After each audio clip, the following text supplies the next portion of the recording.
amahoro y'Imana kuri ubana twe unyuze kuri izi channel zacu ebyiri arizo AMTV show ndetse na Gasabo News 24 ngo ikaze muri gahunda yacu y'amakuru. Gusa nimburi mushya hano nagushikariza gukora subscribe cyangwa se s'abone kugira ngo ujye uba mu bambere bagerwaho n'amakuru n'ibiganiro byacu mu bambere.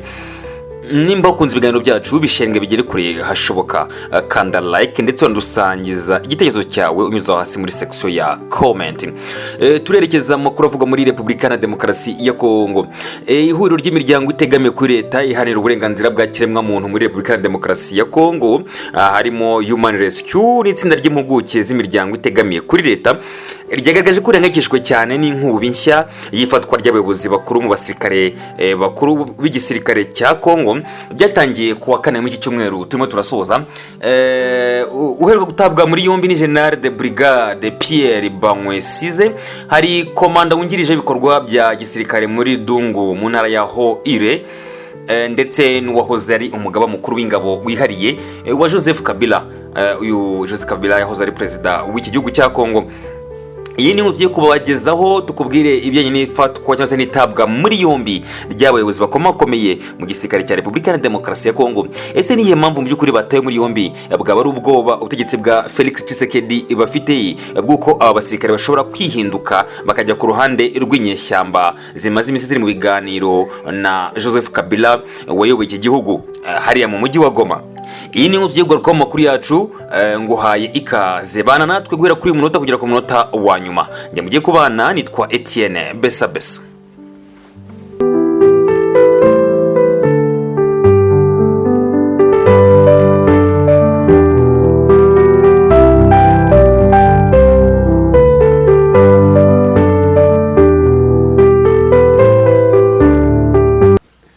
Nguhaye ikaze, nyemerera tujyane muri Republika ya Demokarasi ya Kongo mubwire ko imiryango itegamiye kuri leta itabariza abajenerali bagera muri 29 b'ingabo za Fardc bafunzwe, biganjemo abavuga igiswahili cyangwa se abakomoka mu bice bivugwamo igiswahili.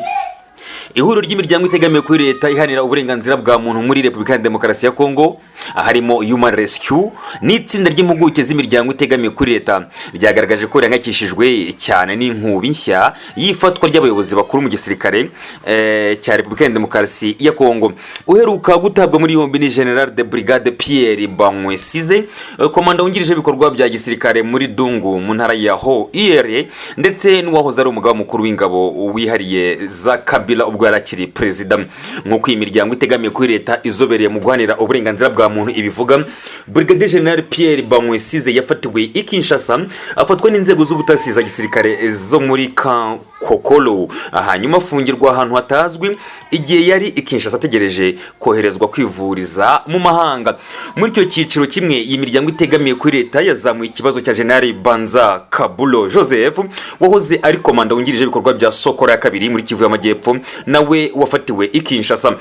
Itangazo ry'ikiro kinyamakuru Actualité.cd cyo muri Republika ya Demokarasi ya Kongo rigira riti kugeza ubu ihuriro riragaragaza n'impungenge ko mu bajenerali nibura 29 bafunzwe, 27 ari abavuga igiswahili, kongeraho ba officier n'abasuzo officier magana bafunzwe mu buryo bunyanyije n'amahame y'uburenganzira bwa muntu ahantu hatandukanye twavuze haruguru.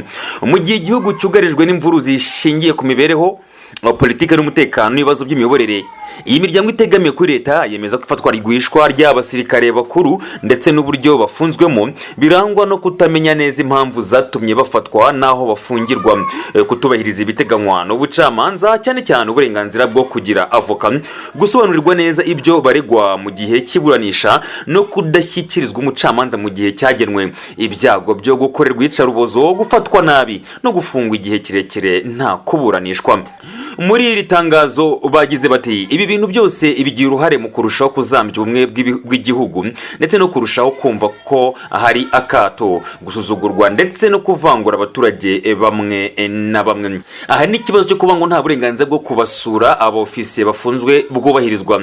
Nk'urugero kubijyanye na General Pierre Bamwesize, yaba umugore we cyangwa se abamwunganira ntibashobora kumugeraho kugeza umunsi wa none. Harimo kandi ko inzego z'ubutabera za gisirikare zitegura imanza zazo kugira ngo ukuri kugaragare. Hari ikindi cyuko ingamba zihutirwa zafatwa kugira ngo General Pierre Bamwesize ukurikije uko ubuzima bwe bwifashe biteye impungenge kugira ngo abone ubuvuzi bukwiye kandi no mu bihe nk'ibi ibyo bidashobora kwihutisha iyangirika ry'ubuzima bwe.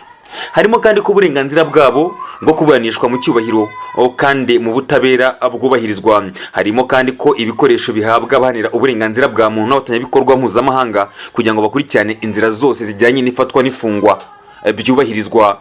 Mu cyumweru hafi gishize umuryango wa Bamwesize Chishungu wagaragaje impungenge zikomeye nyuma yo kubura mu buryo ubutunguranye kwa Brigadier General Pierre Bamwesize wahoze ari umuyobozi w'umutekano wahoze ari Perezida Joseph Kabila, ubu akaba yakoreraga igisirikare cya Fardc ahitwa Idungu mu ntara ya Ho-Iyere nk'uko byatangajwe n'umuryango we mu butumwa woherereje ikinyamakuru actualite.cd ngo yatwawe n'abantu bataramenyekana mu buryo budasobanutse. Ibi harabihuza n'igitutu Perezida Felix Kisekedi afite we n'ubutegetsi bwe nyuma ko Joseph Kabila ayoboye Kongo bivuzwe ko yakanigiye ku butaka bwa Goma mu burasirazuba bwa Kongo, aho ubutegetsi bwa Kinshasa buvuga ko ashobora kuba aje kwifatanya n'abarwanyi ba AFC M23 kugira ngo baherike ubutegetsi bwa Perezida Felix Kisekedi. Uyu ni umusozo wacu w'inkuru, reka ngushime cyane ubana natwe muri gahunda z'amakuru za buri munsi. Amakuru nk'aya nakagaruka hano kuri AM TV show na Gasabo News 24. Shalom.